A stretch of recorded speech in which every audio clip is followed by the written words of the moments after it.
Hi అండి, ఈ వీడియోలో ఫ్రంట్ పార్ట్ కటింగ్ చూద్దాం. చాలా ఈజీగా సింపుల్గా అర్థమయ్యేలా ఉంటుంది చూడండి. ముందుగా బ్యాక్ పార్ట్ తీసుకుని కింద నుంచి అటు 2 ఇంచులు ఇటు 2 ఇంచులకి మార్క్ చేసుకుని మడత వేసి క్రాస్ ఇటువైపు ఉందో చూసుకుని అటువైపుకి వేసుకోండి. క్రాస్ బ్లౌజ్ వేసుకునే వాళ్ళకి క్రాస్ లేకపోతే అస్సలు కుదరదండి. కాబట్టి క్రాస్ ఎటువైపుకి వస్తుందో అటువైపు నీట్గా చూసుకుని ఇలా సమానంగా గీతలు కొట్టుకోండి. బ్లౌజ్ పీస్ ఎలా ఉందో పై భాగం సేమ్ అలాగే గీతలు కొట్టుకొని నీట్గా తీసుకోండి. ఇందులో చిన్న చిన్న టిప్స్ ఉంటాయండి, చివరి వరకు చూడండి, మిస్ కావద్దు. పొడవు ఎంత వచ్చిందో చూసుకుని దానికన్నా 1/2 ఇంచ్ కిందకి పెట్టుకోండి. ఖర్చు కోసం పైన ఖర్చుకు గీత కొట్టుకోండి.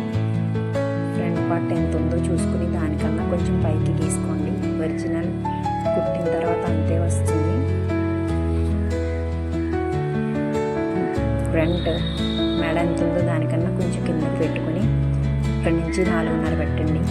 అక్కడి నుంచి కింద డాట్స్ కోసం ఫ్రంట్ 2.5, తర్వాత 2 ఇంచులు వాళ్ళ చెస్ట్ భాగం బట్టి పెట్టుకుంటే కరెక్ట్గా సరిపోతుందండి. లేకపోతే కుదరదు. డాట్స్ అవి సమానంగా వాళ్ళ ఎంత ఉన్నాయో చూసుకుని అంతంతే పెట్టుకోండి. ఆమ్ రౌండ్ ఎంత వచ్చిందో చూసుకోండి. నాకైతే కరెక్ట్గా వచ్చిందండి. నేను ఖర్చు 1.5 పెట్టుకున్నాను. కరెక్ట్గా నాకు అంతే సరిపోయింది. చూడండి, వీడియోలో కనిపిస్తుంది. కరెక్ట్గా ఆమ్ రౌండ్ ఎంత వస్తుందో చూసుకోవాలండి. ఆమ్ రౌండ్ ఎక్కువ వస్తే లూజ్ ఎక్కువైపోతుంది, తక్కువ వస్తే సంక బిగువుగా ఉంటుంది. కాబట్టి కరెక్ట్గా చూసుకుని పెట్టండి. మొత్తం కొలుచుకుని నీట్గా ఎక్కడికక్కడ మార్క్స్ వేసుకుంటూ ఉండాలి. అప్పుడే బ్లౌజ్ కరెక్ట్గా వస్తుందండి.